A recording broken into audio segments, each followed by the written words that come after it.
good morning, good afternoon, or good evening, wherever you are in the world.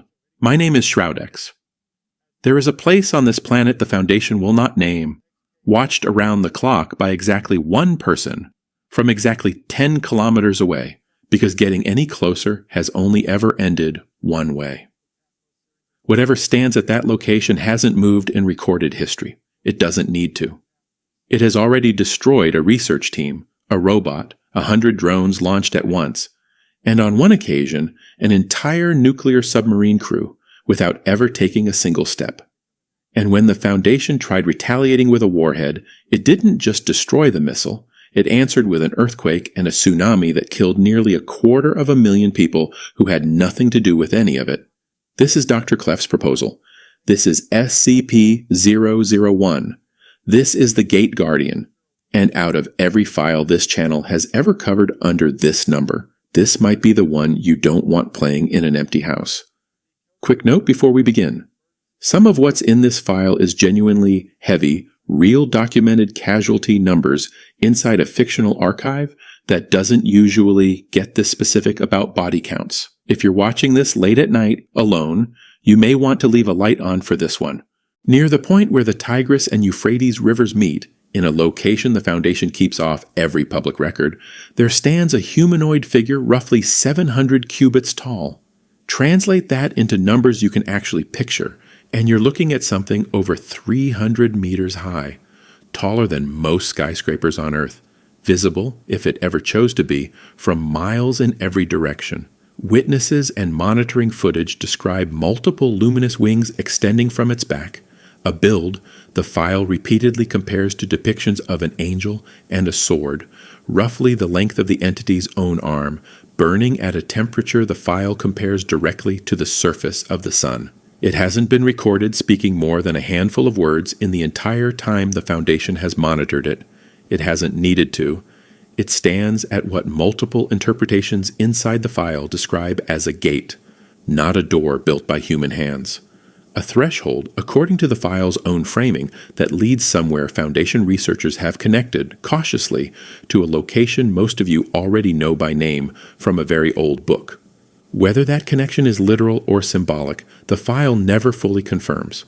What it does confirm is that something is being guarded here, and whatever it is, this entity was apparently built, summoned, or placed here specifically to make sure it stays that way. Compare that silhouette to everything this channel has shown you so far. Locke's sun kills through light itself, invisible until it's already too late. Tanhony's black moon can't even be reliably observed. This entity is the opposite kind of horror entirely. It's fully visible, fully described, standing in the open, where anyone with the right coordinates could theoretically see it with their own eyes. And somehow, that visibility doesn't make it any less terrifying.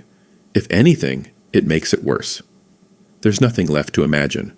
You already know exactly what's standing there, exactly how tall it is, and exactly what happens if you get it too close. The file's heavy reliance on biblical imagery is also worth flagging honestly, rather than treating as simple set dressing. Wings, a flaming sword, a guarded threshold, an entity that speaks rarely and only ever with total authority.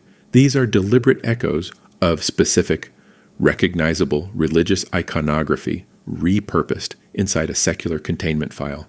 Whether the author intended that as genuine theological speculation or as a deliberately unsettling aesthetic choice isn't something this file resolves, and it's honestly part of what makes the whole document as effective as it is.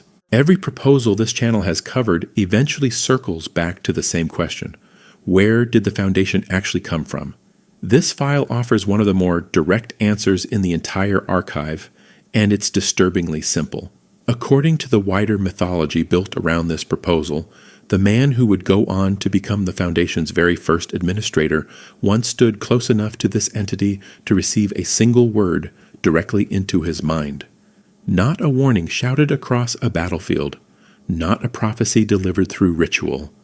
One word, understood instantly and completely, the way a thought arrives rather than the way a sentence is spoken. Prepare. That single word is credited across this file's surrounding mythology, with everything this channel has spent multiple episodes explaining to you. Sites, task forces, Class D protocol, an entire clandestine bureaucracy built from nothing by one man because something 300 meters tall looked directly into his mind and told him to get ready. The file never states clearly what he was being told to prepare for. Given everything else in this document, that omission might be the most frightening detail in the entire file. Sit with the timeline implied here for a second, because it quietly reframes everything our orientation episode told you about how this organization began.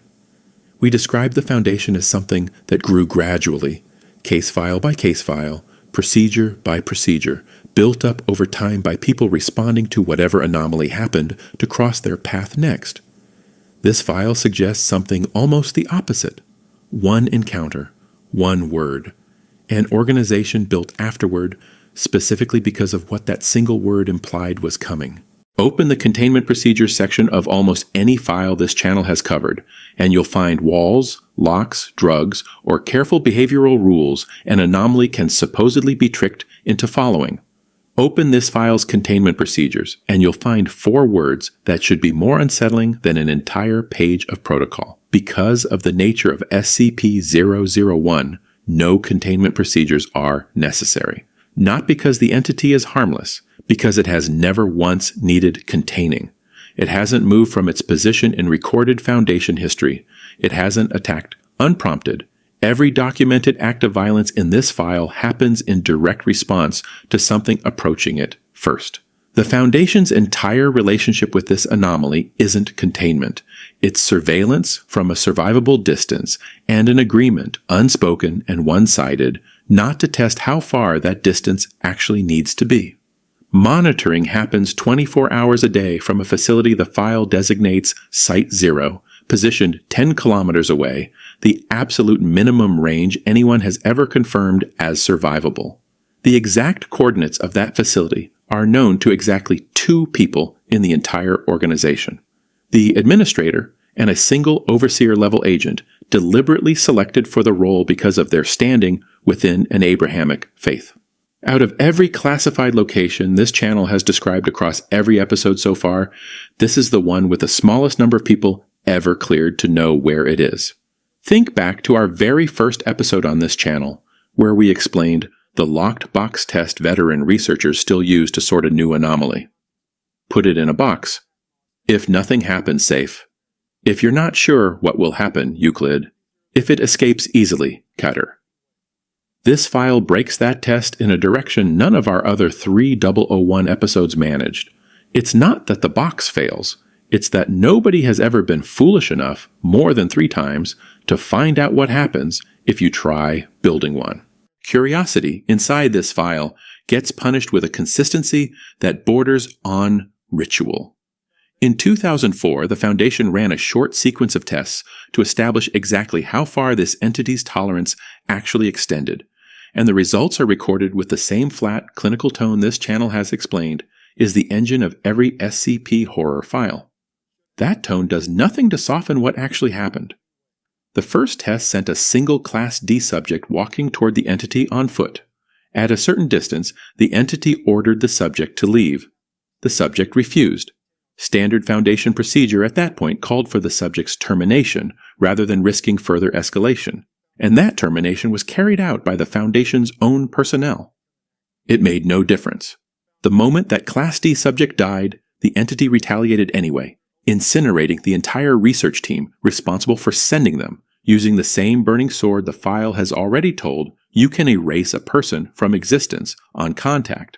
The second test sent an unmanned research robot toward the same position, instead of a person, on the theory that removing a human witness might change the outcome. It didn't. The robot was destroyed the same way. The third and final test sent 100 programmed research drones approaching from multiple directions simultaneously, testing whether overwhelming numbers or distributed angles of approach might change the entity's response. All 100 were destroyed at once. The entity itself never moved. There's no recorded upper limit to how many targets it can strike simultaneously, and no recorded maximum range at which that sword stops being lethal. After the third test, according to the file, no further experiments of this kind were ever authorized again. Notice, too, what changed between each test and what didn't. The Foundation adjusted every variable it could think of. Human presence, then no human presence. A single point of approach, then 100 simultaneous points of approach from every direction at once. Every single adjustment was designed around one working theory that something about the method of approach was what triggered the entity's response, and that a smarter method might not. Every single adjustment failed identically. That's the part of this sequence that should genuinely unsettle you more than the destruction itself. This wasn't an entity reacting unpredictably to different stimuli. It was an entity applying the exact same, instant, absolute response to anything that crossed a line the Foundation still doesn't fully understand the shape of. After the third test, the file notes that further experimentation of this kind was never authorized again. That's a rare admission for this archive to make so plainly. Most files this channel has covered describe an organization that keeps pushing, keeps testing, keeps looking for the edge of what an anomaly can do. This file describes an organization that ran exactly 3 tests, lost every single asset it committed to all 3, and simply stopped. Not out of caution earned gradually over years, out of the kind of fear that only needs to be taught once. If the 2004 experiments taught the Foundation caution, one incident later that same year taught it something closer to fear.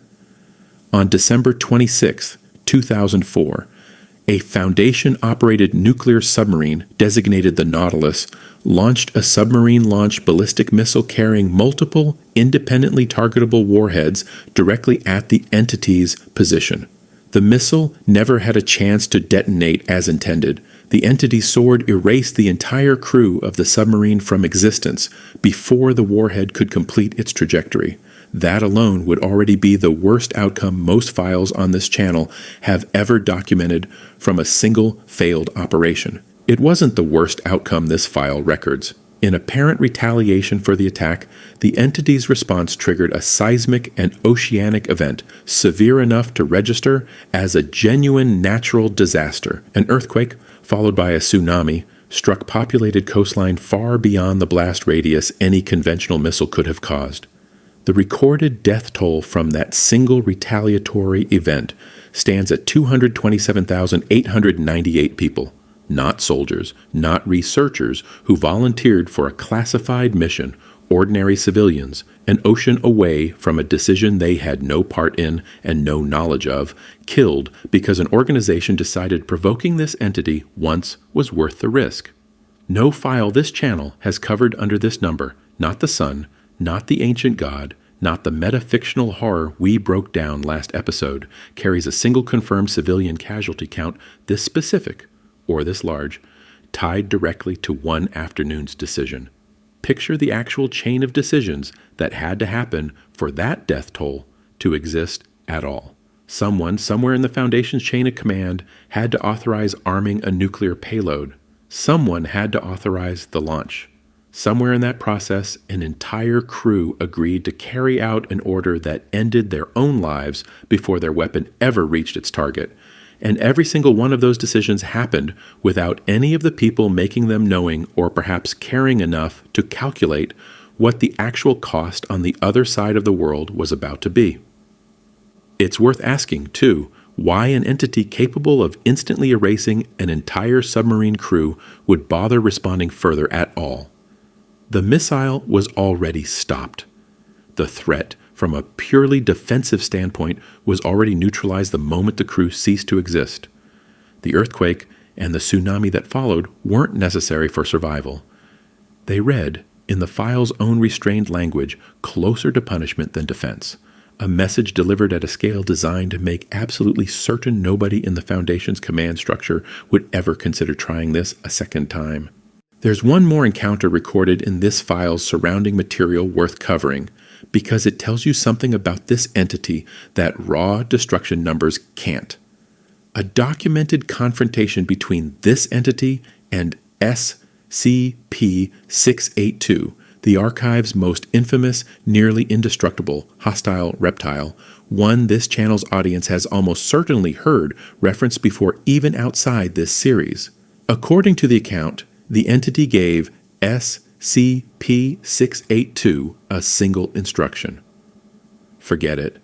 SCP-682, true to its reputation across the entire archive as one of the single most consistently hostile entities the Foundation has ever failed to permanently eliminate, responded with open insults instead of compliance.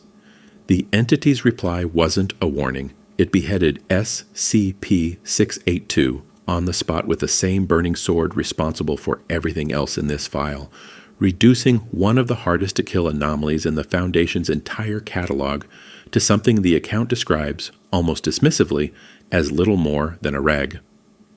SCP-682 was recontained afterward, true to its own well-documented ability to eventually recover from almost anything. But before losing consciousness, it reportedly managed one final act of defiance, calling the entity a liar. The file never explains what SCP-682 meant by that accusation. It's the kind of loose thread this channel has learned to sit with rather than resolve, and in this particular file, that thread feels less like an oversight and more like one more piece of information this entity has decided humanity simply isn't ready to have. For longtime viewers of horror content built around this archive, that detail alone should land hard. SCP-682 is, across dozens of documented containment attempts, this channel could easily fill an entire separate episode with functionally impossible to permanently destroy. Acid, fire, decapitation, direct nuclear exposure, all of it has failed to keep 682 down for good at one point or another. This file's account doesn't claim this entity destroyed 682 forever either. What it claims is something almost more unsettling, that out of every method the Foundation has spent years failing to make stick, this entity ended the fight in a single, almost bored motion, and treated the result as barely worth mentioning afterward. There's a small, sharp detail worth not skipping past here, too. The entity didn't kill 682 for approaching, for trespassing, or for any of the reasons that got every other test subject in this file destroyed. It killed 682 for talking back. Every other act of violence in this document responds to physical proximity. This one responds to disrespect, and that distinction matters. It suggests, quietly, that whatever this entity actually is, it isn't only defending a location, it's defending something closer to its own authority, and it clearly isn't interested in negotiating either one. Every threat serious enough to earn its own contingency plan in this archive gets a code name, and this file's contingency plan carries one of the most pointed names in the entire collection: Patmos. The same small island where, according to Christian scripture, the book of Revelation was written down. The Foundation did not choose that name by accident. Should this entity ever show any sign of activity beyond its current unmoving state, personnel are instructed to immediately consult a series of emergency directives collectively known as the Patmos Protocols, treated internally as the opening stage of what the file explicitly classifies as an XK class, end-of-the-world scenario. Decoding algorithms required to even read those directives are kept exclusively at Site 0, in the hands of that same single overseer-level observer. Perhaps the most unsettling operational detail in the entire file sits quietly inside its personnel guidance. Staff assigned meaningful roles in any version of emergency procedure, Patmos are formally advised, as a matter of standing policy, to maintain good relations with one or more organized Abrahamic faiths. Think about what that instruction is actually asking a secular scientific organization to prepare its own staff to accept, not as personal belief, as operational readiness. Whatever this entity actually is, the Foundation's own contingency planning treats the possibility that centuries of religious scripture may have already been describing exactly what happens next as something worth taking seriously enough to write into an internal staffing memo. It's a genuinely strange position for this specific archive to be caught in. Our orientation episode described a foundation built entirely on clinical, secular procedure, an organization that treats every anomaly, no matter how strange, as a problem to be studied rather than a mystery to be believed in. This file quietly asks that same organization to hedge its bets against the possibility that one very old, very specific set of religious writings might have been right the entire time, and to staff its most classified contingency plan accordingly. The file never resolves whether that policy reflects genuine institutional belief or simply cold, practical risk management from an organization unwilling to rule anything out. Given everything else this file has already shown you it's willing to do in the name of caution, either answer feels equally plausible and equally uncomfortable to sit with. Strip away the biblical framing for a moment and ask the more basic question this file never fully answers. What's actually on the other side of that gate? The file leans hard into the implication that it's the entrance to the Garden of Eden, but it never states that as a confirmed fact the way it states the death toll from the Nautilus incident, or the height of the entity itself. It's presented as the working theory of an organization desperate enough for an explanation that it started reaching for the oldest one available in human history, rather than as something Foundation researchers have actually verified by looking through the gate themselves. Nobody who has approached closely enough to look past this entity has ever come back to describe what they saw, because nobody who has approached closely enough has ever come back at all. Every single test this file documents ends in death before anyone gets close enough to answer the question that theory is actually trying to solve. That's the detail that makes this file work as horror rather than theology. It isn't afraid of what's guarding the gate. It's afraid of the gate itself, and of a species that keeps sending people close enough to die without ever getting close enough to actually see. There's a reading of this file that stuck with longtime members of this archives community for years, one worth sitting with as we close in on the end of this episode. Maybe the identity of what's behind the gate was never really the point of this file to begin with. Maybe the actual subject of this document is a species that, even after every single warning this file documents, still can't fully resist the urge to find out. We've now covered 4 very different answers to the same impossible number on this channel. A sun that ends the world in a single day. An ancient entropic god fought across thousands of years. The very first monster this archive ever contained. A meta-fictional horror that implicates its own audience. Every one of those files earned its place in this series. None of them carry a single scene as viscerally, immediately terrifying as this file's account of 100 drones destroyed in an instant, or 250,000 people killed by a tsunami triggered from across an ocean. What makes this file specifically frightening isn't scale for its own sake. It's restraint paired with consequence. This entity doesn't chase, it doesn't hunt, it doesn't need to. It simply stands exactly where it has always stood, and anyone who decides to test that stillness discovers immediately and permanently exactly how big a mistake that decision was. There's no survivable middle ground documented anywhere in this file. You stay away, or you don't get to regret getting closer. That's a very different flavor of horror than anything else in this series. Locke's sun gives you a chance to run. Tanhony's Black Moon gives you centuries to prepare a defense. This entity gives you exactly one rule, delivered once in a single word to a single man centuries ago. Prepare. It never says for what. It's never needed to clarify. Every single person who has ever tested that silence has found out the hard way, and none of them lived long enough to warn the next person who tried. There's also something worth naming about how this file treats human life differently than the other 3 proposals in this series. Locke's sun kills almost the entire species in a single day, but it does so indiscriminately, a natural catastrophe with no target and no intention behind it.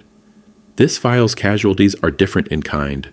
Every death recorded here is a direct, immediate consequence of one specific decision made by one specific chain of command against one specific act of aggression.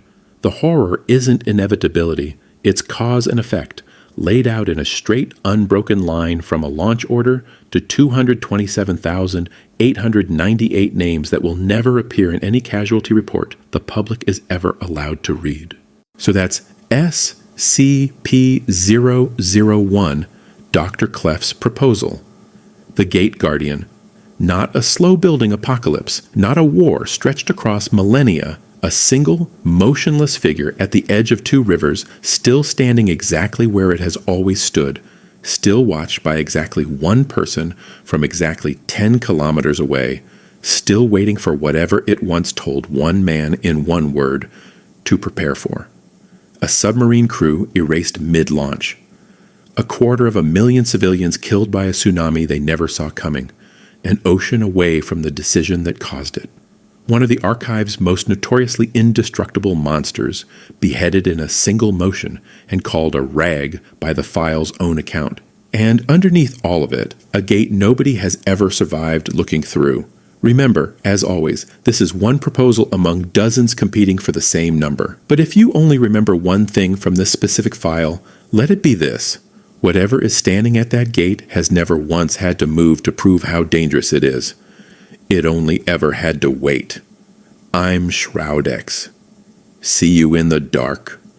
And if you ever find yourself standing somewhere you weren't told to be, closer to something ancient than you meant to get, turn around. Some warnings only get delivered once. If there's a single image worth carrying out of this episode, let it be the stillness.